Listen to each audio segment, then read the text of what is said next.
नमस्कार साथियों, स्वागत है आपका आपके YouTube channel study with Deep sir में। आज की इस वीडियो में हम सीखेंगे संख्या पद्धति के सूत्र और संख्या पद्धति से जुड़े हुए महत्वपूर्ण सवाल। तो वीडियो को अंत तक जरूर देखें, चैनल को सब्सक्राइब करें, लाइक करें और कमेंट करें। आइए शुरू करते हैं। पहला सूत्र देखते हैं कि लगातार प्राकृतिक संख्याओं का योग n इंटू n प्लस 1/2। कहने का अर्थ है कि आपको लगातार प्राकृतिक संख्या दी गई हैं और उनका अगर योग निकालना है तो इस सूत्र का प्रयोग करके आप उनका योग निकाल सकते हो। दूसरा सूत्र है लगातार सम संख्याओं का योग n/2 इंटू n/2 प्लस 1। तीसरा है लगातार विषम संख्याओं का योग n/2 प्लस 1 का होल स्क्वायर। इसके द्वारा आप लगातार विषम संख्याओं का योग निकाल सकते हैं। लगातार चौथा सूत्र है लगातार प्राकृतिक संख्याओं के वर्गों का योग n into n plus 1 into 2n plus 1/6। पांचवा सूत्र है लगातार प्राकृतिक संख्याओं के घनों का योग n इंटू n प्लस 1/2 का होल ऑफ स्क्वायर। छठा है प्रथम से n तक की सम संख्याओं का योग n इंटू n प्लस 1। अगला है प्रथम से n तक की विषम संख्याओं का योग n स्क्वायर।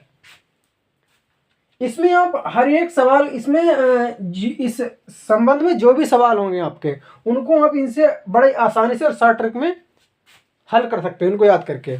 आगे हम कुछ सवाल देखते हैं इसके बारे में।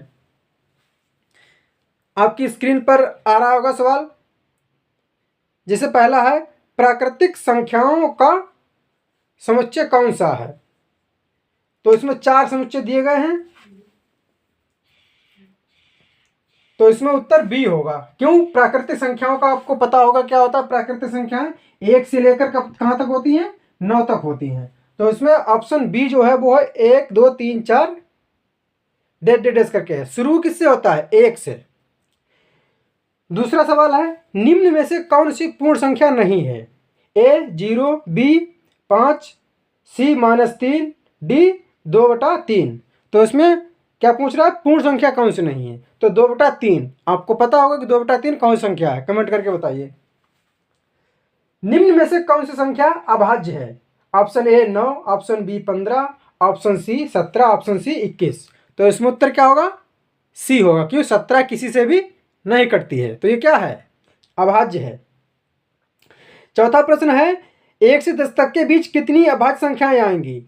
1 से 10 तक के बीच, इसको देख सकते हैं। 1 से अभाज्य संख्या का आपको कंडीशन पता है। वह संख्या जो अपने से और 1 के अलावा और किसी से नहीं कटेगी, वो क्या होगी? अभाज्य संख्या होगी। तो 1 हो जाएगी, 3 हो जाएगी, 5 हो जाएगी, 7 हो जाएगी। तो कितनी टोटल आई? 4 ही तो आई। और इसमें भी ऑप्शन में क्या है? 4 है। अगला देखते हैं 5वां प्रश्न। निम्न में से कौन सी परिमेय संख्या है?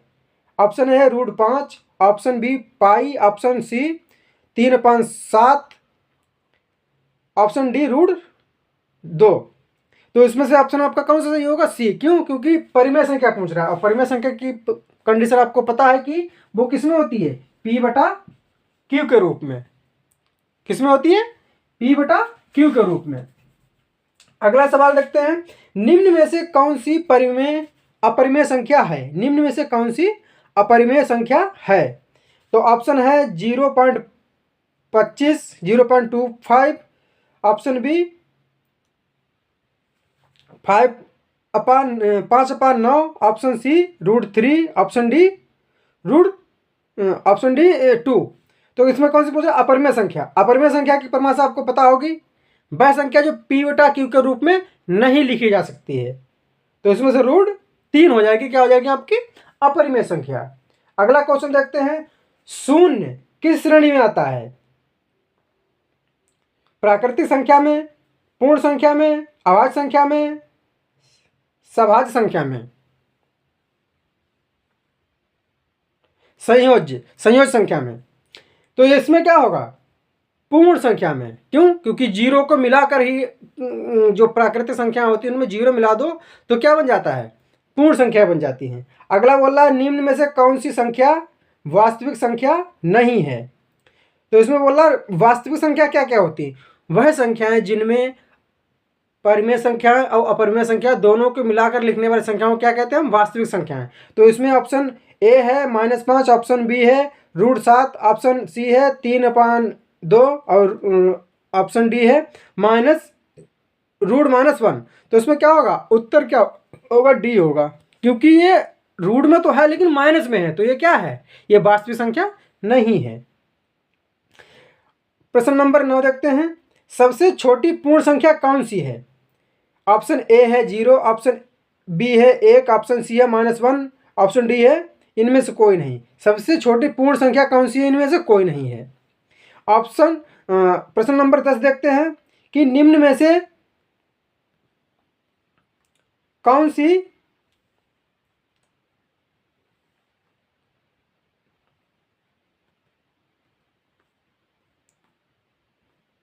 निम्न में से कौन सा एक सहअभाज्य सहअभाज्य संख्या है। निम्न में से कौन सी एक सहअभाज्य संख्या है। सहअभाज्य का मतलब वह होता है कि जिसमें लगातार दो क्रमांक संख्याओं का गुणनखंड क्या होगा, हमेशा 1 होगा।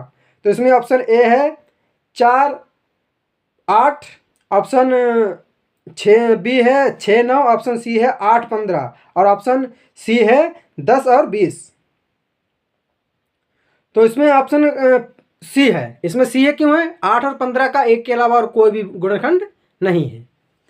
तो वीडियो आपको कैसा लगा आप लोग बताएं, लाइक करें, कमेंट करें, शेयर करें और चैनल को सब्सक्राइब करें। मिलते हैं अगले वीडियो में, तब तक के लिए नमस्कार।